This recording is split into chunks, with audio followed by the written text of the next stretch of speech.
இதுதான் என் லைஃப்பை தீர்மானிக்க போதா அப்படின்னா ஒரு விதத்துல எஸ்.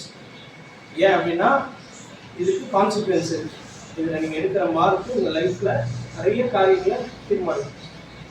பட் இன்னொரு விதத்துல இது மட்டும்தான் என் லைஃப்பை தீர்மானிக்க போதா அப்படின்னு பாத்தீங்கன்னா நோ. ஏன் அப்படின்னா life is the biggest exam you are facing. வாழ்க்கை தான் நீங்க சந்திக்கிற, நீங்க ஃபேஸ் பண்ற, நீங்க முகம் கொடுக்கிற மிகப்பெரிய சவாலாக, மிகப்பெரிய ஒரு பரீட்சையாக இருக்கு. அதுல ஒரு சின்ன பகுதி தான் இந்த 10th எக்ஸாம். இந்த 10th எக்ஸாமை பார்த்தே நம்ம ரொம்ப பயந்துட்டோம் அப்படின்னா வாழ்க்கையை பார்த்து இதை விட பயப்பட வேண்டியது நிறைய இருக்கு. ஸ்கூல் முடிச்சுட்டு வெளியே போனதுக்கு அப்புறம் தான் உங்களுக்கு தெரிய வரும் ஸ்கூல் லைஃப் தான் இருக்கணுமோ நினைக்கிற வாழ்க்கையில அப்படின்றது. அப்போ வாழ்க்கைன்றது இதை விட பெரிய சேலஞ்ச். இந்த எக்ஸாமா இருக்கட்டும் இல்ல வாழ்க்கைன்ற மிகப்பெரிய சவாலா இருக்கும். சவால்களை சந்திக்காத மனுஷனே கிடையாது.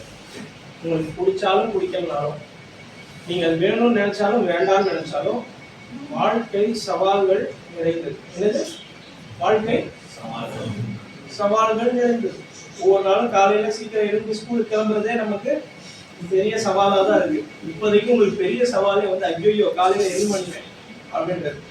அது இந்த லாஸ்ட் ஒரு 3 months வந்து ரொம்ப குளிர் வேறையா, அதுவே மிகப்பெரிய சவாலா இருந்திருக்கும். இந்த மாதிரி வாழ்க்கையில நிறைய அந்தந்த ஏஜ் ஏற்ற மாதிரி சவால்கள் நிறைய இருக்கு. இந்த சவால்கள் எல்லாம் வந்து ஃபேஸ் பண்ணாம இதை நம்ம வந்து கடந்து போகவே முடியாது வாழ்க்கையில. ஏன் வாழ்க்கை ஃபுல்லா சவால்கள் நிறைஞ்சிருக்கு அப்படின்னா, சவால்கள் நிறைஞ்சிருக்கிற வாழ்க்கை தான் வந்து எதை காட்டுது உங்களுக்கு. வாழ்க்கையில நீங்க ஃபேஸ் பண்ற ஒவ்வொரு சவாலும் உங்களுக்கு எதை காட்டுது? 3 விஷயம் சொல்றேன். 3 விஷயத்தை காட்டுது. வாழ்க்கையில நீங்க ஃபேஸ் பண்ற ஒவ்வொரு சவாலும், ஒவ்வொரு சேலஞ்சும், ஒவ்வொரு எக்ஸாமும் உங்களுக்கு எதை காட்டுதுன்னா, முதலாவது யுவர் அலைவ்ன்றதை காட்டுது. ஏன்னா உயிரோட இருக்கிற ஒருத்தருக்கு தான் சவால். Show that your ambitious. உங்களுக்கு வாழ்க்கையில ஏதோ ஒரு லக்கு இருக்கு, ஏதோ ஒரு நோக்கம் இருக்கு, ஏதோ ஒரு எய்ம் இருக்கு, அதை நோக்கி நீங்க நகர்றீங்கன்றது தான் இந்த சவால்கள் என்ன பண்ணுது உங்களுக்கு காட்டுது. புரியுதா நான் சொல்றது? ஏன்னா வாழ்க்கையில எங்கேயுமே நகர வேண்டாம், முன்னேறவே வேண்டாம், எந்த பிரச்சனையும் வேண்டாம்னு உட்கார்ந்து இருக்கிறவங்களுக்கு, வாழ்க்கையில எந்த லக்கும் இல்லாதவங்களுக்கு, எந்த ஒரு எய்மோ எந்த ஒரு லட்சியமும் இல்லாதவங்களுக்கு சவால்கள் இருக்க போறதே கிடையாது. மூன்றாவது, வாழ்க்கையில சவால்களை ஃபேஸ் பண்றீங்கன்னா யூ ஆர் அட்வான்சிங், நீங்க முன்னேறுவீங்கன்னு. ஸோ வாழ்க்கையில உங்களுக்கு எக்ஸாம் இருக்கு, உங்களுக்கு பிரச்சனை இருக்கு, உங்களுக்கு சவால் இருக்கு. நான் வந்து இந்த எக்ஸாம் பத்தி மட்டும் பேசல, வாழ்க்கைங்கிற மிகப்பெரிய படத்துல இருக்கிற நீங்க சந்திக்க போற ஒவ்வொரு பிரச்சனைகளை பத்தி. ஏன்னா 10th அப்புறம் உங்களுக்கு 12th இருக்கு.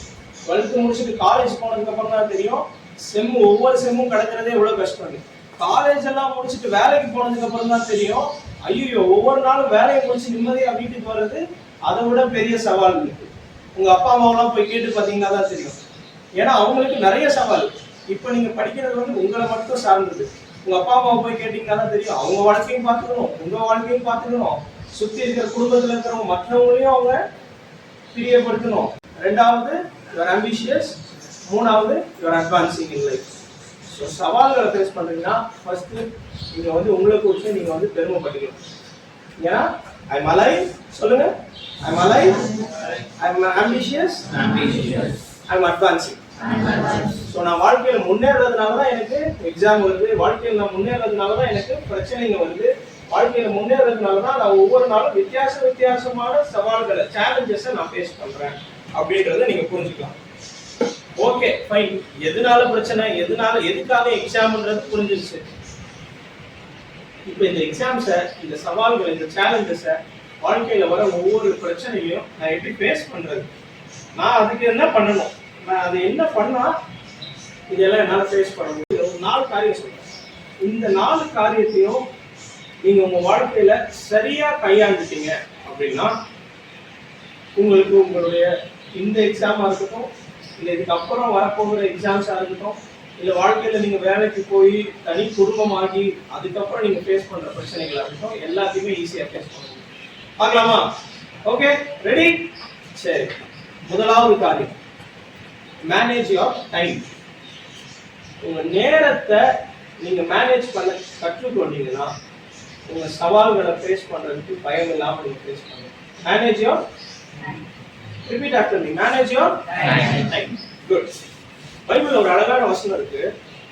நாட்கள் கொள்ளாதவைகளானபடியால் காலத்தை பிரயோஜனப்படுத்திக் கொள்ளுங்கள். What is managing your time? இந்த நேரத்தை கையாளுறது, சரியா கையாளுறதுன்னா என்னது அப்படின்னு பாத்தீங்கன்னா, நேரம் அப்படின்றது வேற ஒண்ணுமே கிடையாது. உங்களுக்கு இருக்கிற ஆப்பர்ச்சுனிட்டிஸ் தான் நேரம்னு சொல்லுங்க. ஏன்னா இதே வசனத்தை இன்னொரு வெர்ஷன்ல பாத்தீங்கன்னா, யூஸ் யுவர் ஆப்பர்ச்சுனிட்டிஸ், காலத்தை பிரயோஜனப்படுத்திக் கொள்ளுங்கன்ற தமிழ் வார்த்தைக்கு ஆங்கிலத்துல என்ன இருக்கு அப்படின்னா, இங்கிலீஷ்ல என்ன இருக்குன்னா, யூஸ் யுவர் ஆப்பர்ச்சுனிட்டிஸ். உங்களுக்கு இப்ப என்ன ஆப்பர்ச்சுனிட்டி இருக்கு? Nothing but opportunity. புரிஞ்சிருச்சா? ரெண்டாவது, மேனேஜ் யுவர் டேலண்ட்ஸ். டேலண்ட்ஸ் என்னப்பா? திறமை. இங்க யாருக்காச்சும் எனக்கு எந்த திறமையுமே இல்லை அப்படின்றவங்க யாராவது இருக்கீங்களா? யாராவது? யாருமே சொல்ல முடியாது. ஏதாவது ஒரு திறமையாச்சும் இருக்கும். இருக்குன்னு முதல்ல நீங்க நம்பணும். இல்ல கடவுள்னு ஒருத்தர் படைச்சிருக்காரு அப்படின்னா யாரையுமே வெறுமையா படைக்க மாட்டாரு. இப்ப இந்த ரூம்ல மனுஷன் படைச்ச நிறைய விஷயம் பாக்குறீங்க. ஃபேன் பாக்குறீங்க, லைட் பாக்குறீங்க, நீங்க போட்டு யூனிஃபார்ம் இருக்கு, உங்க கையில இருக்க பேக் இருக்கு, உங்க கையில ஒரு புக் இருக்கு, பென் இருக்கு. இது எதையாச்சும் எந்த யூஸுமே இல்லாம இருக்கா? எந்த யூஸுமே இல்லாம நீங்க கண்ணுல பாக்குற ஏதாவது பொருள் இருக்கா? இல்ல இல்லையா? மனுஷனா நமக்கு இருக்கிற இந்த சின்ன அறிவுல நாம வாழ்ற ஒரு 70-80 வருஷத்திலேயே நாம உருவாக்குற எல்லாத்துக்கும் ஏதோ ஒரு பர்பஸ் இருக்குன்னா, உங்களை எல்லாரையும் கடவுள் படைச்சதுக்கு கண்டிப்பா ஒரு பர்பஸ் இருக்கும். உங்களுக்குன்னு தனி டேலண்ட் இருக்கும், தனி ஸ்கில் இருக்கும். ஸோ மேனேஜ் யுவர் டேலண்ட் அப்படின்னு நான் சொல்லும்போது, உங்களுடைய ஸ்ட்ரென்த்ஸ் என்ன, உங்களுடைய ஸ்கில்ஸ் என்ன அப்படிங்கிறத நீங்க கண்டுபிடிச்சு, உங்க ஸ்ட்ரென்த் என்ன? காலையில படிக்கிறது தான் உங்க ஸ்ட்ரென்த்தா, இல்ல ஈவினிங்ல லேட் நைட் உட்காந்து படிக்கிறது தான் உங்க ஸ்ட்ரென்த்தா, தனியா உட்காந்து படிக்கிறது தான் உங்க ஸ்ட்ரென்த்தா, இல்ல குரூப்பா உட்காந்து படிக்கிறது தான் உங்க ஸ்ட்ரென்த்தா? உங்க ஸ்கில் என்ன? நிறைய மெமரைஸ் பண்ண முடியுமா, இல்ல நிறைய விஷயங்களை பிராக்டிக்கலா பார்த்து படிச்சா படிக்க முடியுமா? உங்க ஸ்ட்ரென்த் என்ன, உங்க ஸ்கில் என்னங்கிறத நீங்க பாத்தீங்கன்னு வைங்களேன், அதை நீங்க சரியா பயன்படுத்தினீங்கன்னா உங்களால நிச்சயமா இந்த சவாலை சந்திக்க முடியும். இந்த எக்ஸாம் மட்டும் இல்ல 25 தான் எடுப்பேன் அப்படி கிடையாது. உன் கெப்பாசிட்டி என்ன, உன்னோட பொட்டன்ஷியல் என்ன, உன் ஸ்ட்ரென்த் என்ன, உன் ஸ்ட்ரென்த்துக்கு ஃபுல் பொட்டன்ஷியலுக்கு நீ 65 தான் எடுக்க முடியும் அப்படின்னா யூ ஆர் a சக்சஸ். நாம சக்சஸ் வெறுமனே 100 எடுத்தாதான் நான் சக்சஸ்ஃபுல் அப்படின்னு நினைக்கிறீங்க. ஆனா அப்படி இல்லை. உன் பொட்டன்ஷியல் ஃபுல்லா நீ யூஸ் பண்றியா, உன்னோட ஸ்ட்ரென்த் அண்ட் ஸ்கில் ஃபுல்லா யூஸ் பண்ணி நீ ஒரு விஷயம் பண்ணி அதுல இருந்து என்ன அவுட்கம் வருதோ அதுதான் உங்களோட சக்சஸ். சரியா? ஸோ டாப் மோஸ்ட் மார்க்ஸ் தான் என்னோட சக்சஸ் அப்படின்னு நினைக்காதீங்க.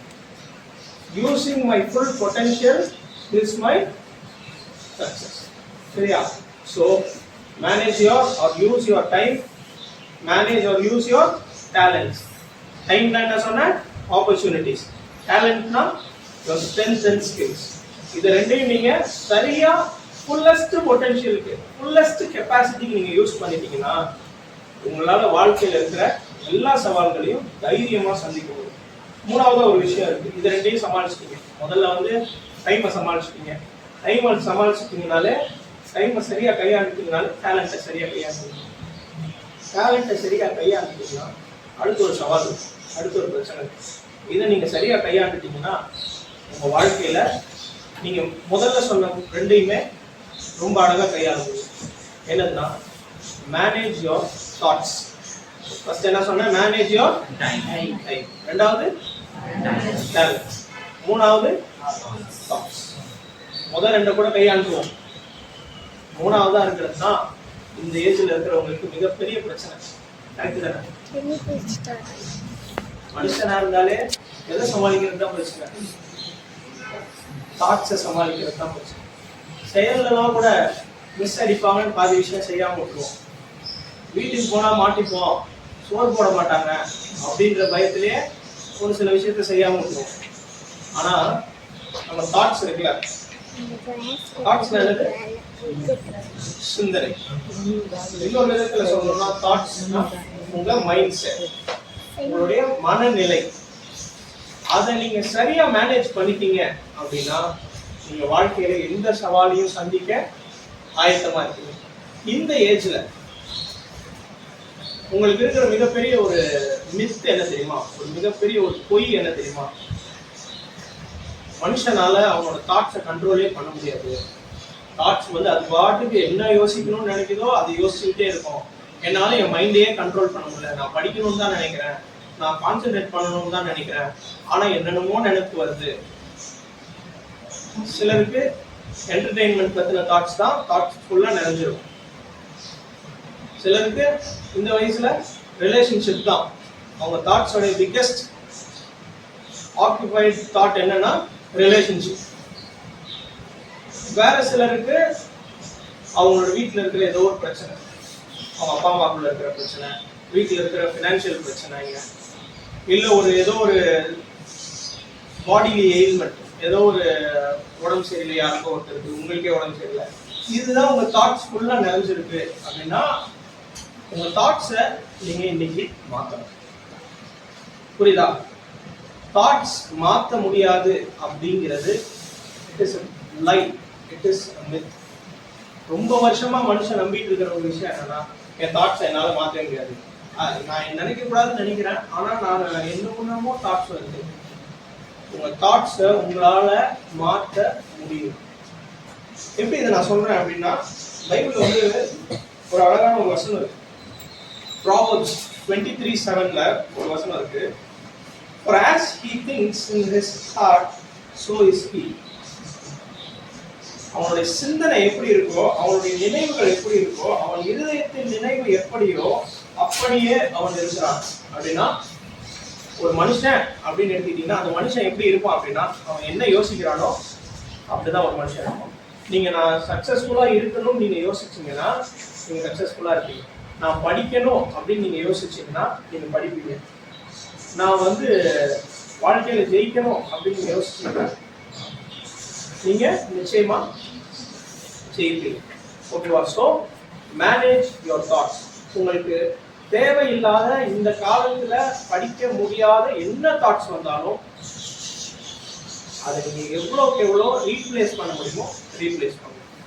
சரி, இதை மூணு நான் எப்படி ஹேண்டில் பண்றதுன்னா that brings us to our last point, the most important point, trust in God. என் தாட்ஸை நான் எப்படி ஹேண்டில் பண்றது, என் டேலண்ட்ஸை நான் எப்படி ஹேண்டில் பண்றது, என்னுடைய டைமை நான் எப்படி ஹேண்டில் பண்றது, எனக்கு இருக்கிற இந்த எக்ஸாமோ இல்லை வாழ்க்கையில் நான் சந்திக்க போற எல்லா விஷயத்தையும் நான் எப்படி ஹேண்டில் பண்றது அப்படின்னா simplest way, most effective way, and the only way is putting your trust in God. உங்களுக்கு எல்லாருக்குமே வந்து கடவுள் நம்பிக்கை இருக்கும். இருக்கா? இருக்கு இல்லையா? கடவுள்ன்றவரை ரீச் பண்ண முடியுமா? ரீச் பண்ண முடியாது. முடியுன்றீங்களா? முடியாது இருக்கா? முடியும். எப்படி ரீச் பண்ண முடியும்? The first way, the first step to reach God is by putting your trust in God. Faith is the first step to please God and to reach God. அதனாலதான் கடவுள் இந்த பூமிக்கு வந்தப்பவே என்ன சொன்னார்னா, என்ன நம்புனா உனக்கு நான் எல்லாம் செய்வேன். அவர் பார்த்த எல்லார்கிட்டயுமே கேட்ட ஒரு விஷயம், God came to this world in the form of Jesus. Jesus அப்படின்றவர் வந்து கிறிஸ்டியனா, ஹிந்துவா, முஸ்லிமா, அவர் இதுவா அதுவா, அவர் டீச்சரா, அவர் ஹீலரா, அவர் miracle ஒர்க்கரா, God came to this earth in the form of Jesus. எல்லா மதங்களுக்கும், எல்லா சூழ்நிலைகளுக்கும், எல்லா ஏற்றத்தாழ்வுகளுக்கும் அப்பாற்பட்டவரா கடவுள் இந்த பூமிக்கு வந்தார். எல்லா மனுஷங்களுக்கும் பொதுவாங்க. அவர் வந்து அவர் நிறைய பேருக்கு நிறைய நல்லது செஞ்சார். சிலருக்கு உடம்புல இருக்கிற பிரச்சனையை சரி பண்ணாரு, சிலருக்கு மனசுல இருக்கிற பிரச்சனையை சரி பண்ணாரு, சிலரோட வாழ்க்கையில இருந்த கெட்ட பழக்கத்தை மாத்தினாரு. இது எல்லாமே பண்ணாரு. பட் இது எல்லாமே பண்ணும்போது அவர் ஒன்னே ஒண்ணுதான் கேட்டார், என்ன நம்புறியா? என்ன நம்புனா நான் உனக்கு ஹெல்ப் பண்ணுவேன். நம்ம எல்லாருக்குமே ஹெல்ப் தேவைப்படும். நம்ம யாருமே ஹெல்ப் இல்லாம வாழ்க்கையில முன்னேறவே முடியாது. ஆனா அந்த ஹெல்ப் யார்கிட்ட இருந்து வரும் அப்படின்னா from the maker of heaven and earth.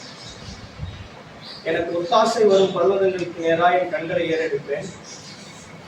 எனக்கு எங்க இருந்து ஒத்தாசை வரும்? ஒத்தாசைனா ஹெல்ப், உதவி வரும் அப்படின்னா வானத்தையும் பூமியையும் படைத்த கர்த்தரிடத்தில். So I want to end this by saying this. Put your trust in Jesus. Put your trust in God. சரியா? நம்புனீங்க அப்படின்னா ஒவ்வொரு நாளும் 5 நிமிஷமாச்சும் எடுத்து அவர்கிட்ட உட்காந்து பேசுங்க. எனக்கு இந்த சப்ஜெக்ட் படிக்க முடியல, எனக்கு இதை பண்ண முடியல, எனக்கு இதை ஹேண்டில் பண்ண முடியல, என்னவா இருந்தாலும் trust in him and tell that to him, he will help you.